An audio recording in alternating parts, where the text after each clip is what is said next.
decididamente la inteligencia al servicio del amor.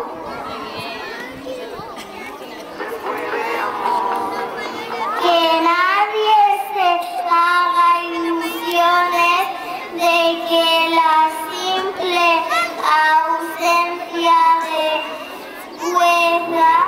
de guerra, aun siendo tan deseada, sea sinónimo de una paz verdadera. No hay verdadera paz si no viene acompañada de equidad, verdad, justicia y solidaridad.